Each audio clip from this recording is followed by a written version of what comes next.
सभी को नमस्कार। करियर फर्स्ट चैनल पर आप सबका स्वागत है। डिक्टेशन लिखने के लिए तैयार रहें। Ready, start.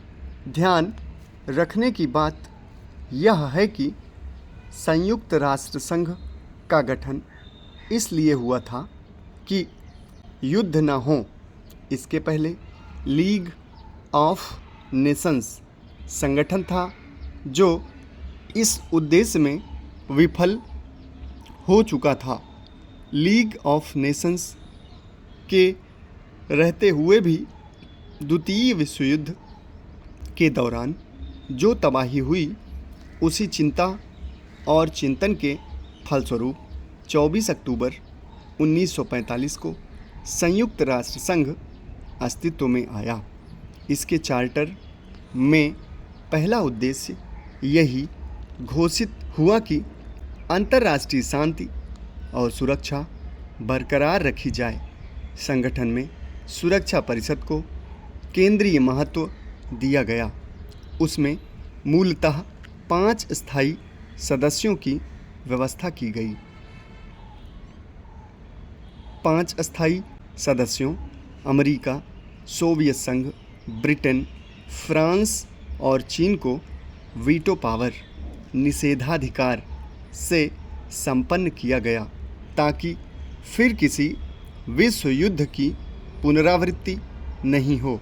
लेकिन यह विशेष व्यवस्था ही गहरे मतभेदों का कारण बन गई।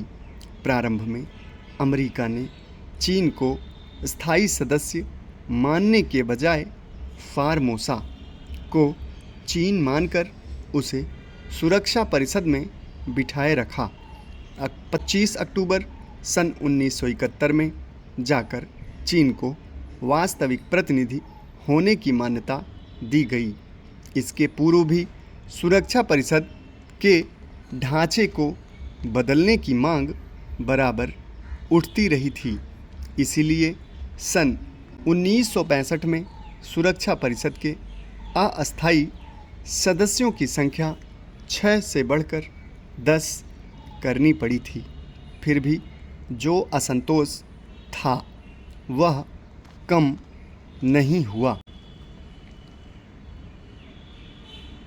वस्तुतः संयुक्त राष्ट्र संघ में सुरक्षा परिषद के स्थायी सदस्यों को वीटो पावर और परिषद की केंद्रीय भूमिका को लेकर सदस्य देशों को मुख्यतः 2 शिकायतें रही हैं।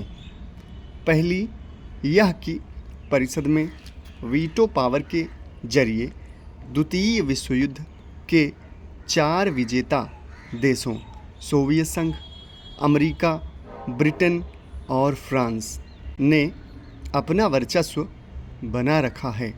यह संयुक्त राष्ट्र संघ की इस घोषणा के विरुद्ध है कि सभी सदस्य देशों को समानता का अधिकार होगा।